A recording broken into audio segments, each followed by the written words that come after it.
Bonjour, je vais vous présenter le programme de radioamateur Grip Tracker. Il a été écrit par deux radioamateurs américains, Stéphane Lomis, dit TAG, et Henri Forté.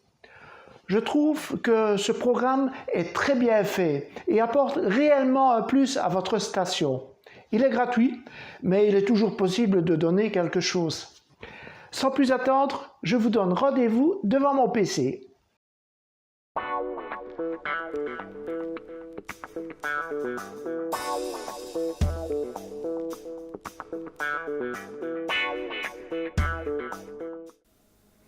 Sur le site ONSEC-VL, en complément à cette vidéo, je vous donne l'adresse de téléchargement de ce logiciel.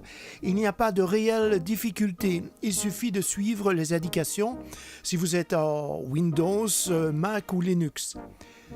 Donc nous voici devant mon PC et s'affiche l'application dont nous allons parler, Grip Tracker. Perso, j'utilise WAJTX couplé à JT Alert. Si ce n'est pas votre cas, la manip sera plus simple et vous oubliez le deuxième programme bien entendu. Je vais vous montrer ma configuration pour le logiciel dont Grip Tracker dépend. D'abord pour WAJTX, vous allez dans le Setting, ensuite dans l'onglet Reporting. Vous vérifiez alors si le port UDP est bien 2237.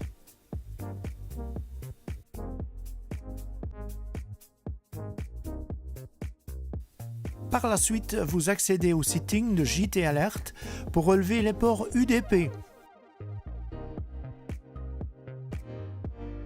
Petite remarque, les adresses 127.0.0.1 sont inchangées car elles correspondent à l'adresse de votre ordinateur. Vous ouvrez après les propriétés du programme en cliquant sur le bouton de droite. Vous enregistrez le port pour JT Alert, ainsi les trois programmes seront connectés ensemble. Bien sûr, si vous n'utilisez pas JT Alert, vous inscrivez le port de WAJTX ou GTDX. Vous en profitez pour renseigner votre grid et l'unité de distance en kilomètres. Maintenant que je suis dans les propriétés du programme, un rapide inventaire est résolument le bienvenu. Lookup doit être configuré pour nous connecter au service QRZ. Audio vous aidera à mettre une alarme auditive et installer votre carte son. Map, vous avez la possibilité de changer l'aspect de la carte et des différents messages. Logging, cette page est à configurer pour envoyer vos contacts aux différents logbooks qui vous permettent d'avoir des diplômes. Grip Tracker permet de vous connecter à QRZ, EQSL, LOTW, Club Lock, etc. Alerte, il vous est permis ici de programmer vos différentes alertes.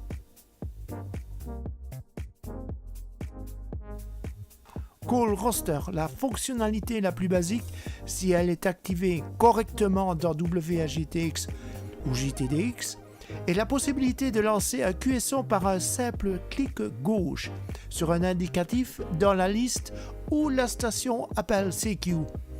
Je vous montrerai après. Homes, c'est le système de gestion des applications en ligne. Je ne l'ai pas essayé, mais par ce système, vous pouvez chatter en direct. Logbook signale aux autres stations que vous êtes en ligne. Update donne un aperçu des dernières modifications du programme. Et About vous remémore les concepteurs du projet. Mais passons en détail sur le menu de la colonne de droite. La 1 permet de voir les stations sur l'air. C'est ici que vous pouvez lancer appel par un simple clic.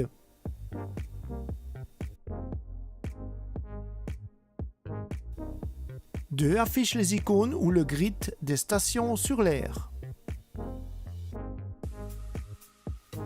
En cliquant ici, vous pouvez revoir la dernière carte de visite de la dernière station jointe. 4 donne un aperçu des stations que vous venez de contacter.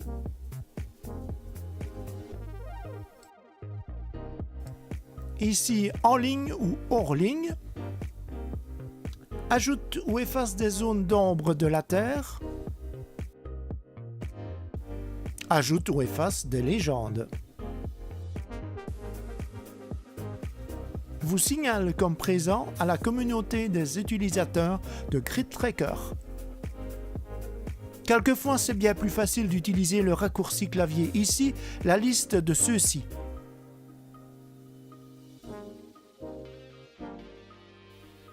Le bouton joint à la carte du monde les différentes limites concernant les diplômes comme CQ, ITU, WAC, WAS, etc.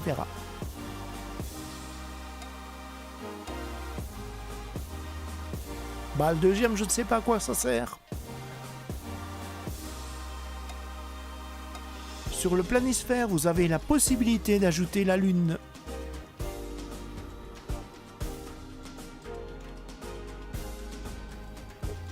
À côté, ce bouton vous permet d'avoir plus de renseignements sur les stations sur l'air, tout en cliquant sur son emplacement.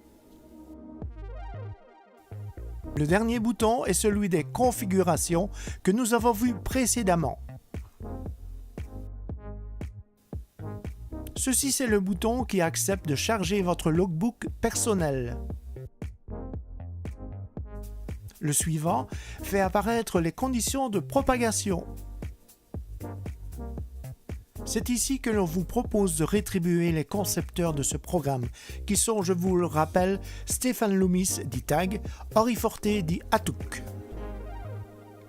Le petit haut-parleur, s'il est enclenché, vous avertira lors d'une alerte programmée. Et ce dernier bouton fait apparaître les spots. Maintenant, la dernière ligne fait apparaître toutes les stations entendues sur 24 heures.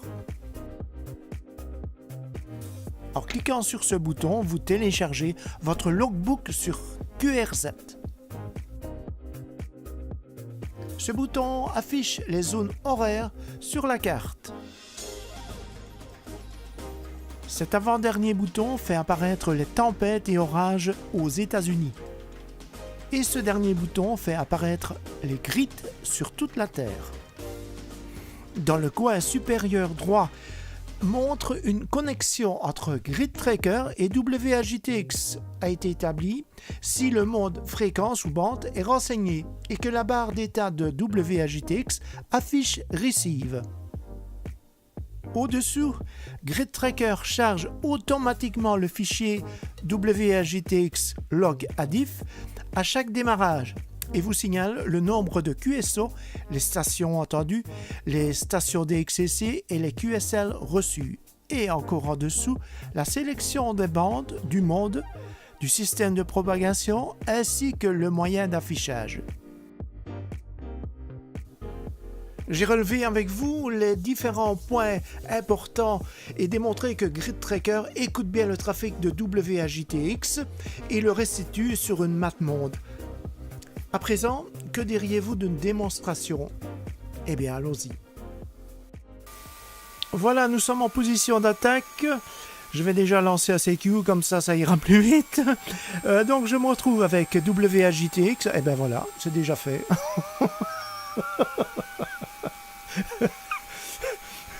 Voilà, donc je me retrouve avec WAJTX et JT Alert.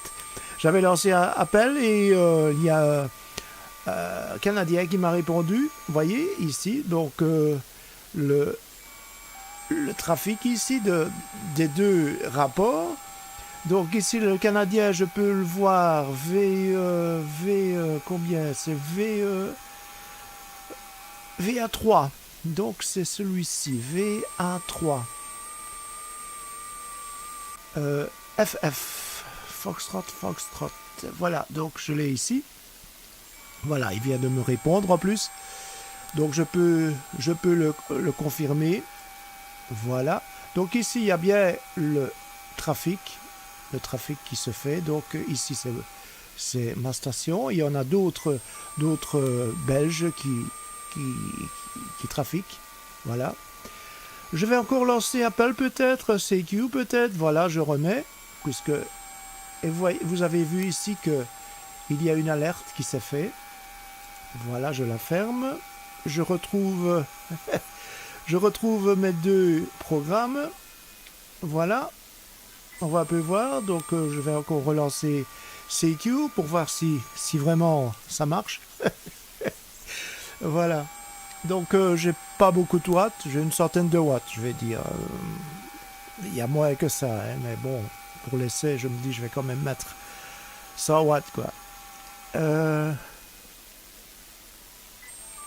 Donc, il n'y a toujours rien du tout. Je lance toujours appel. Est-ce qu'on va me répondre? Je ne sais pas. Bah non, ça ne marche pas cette fois-ci.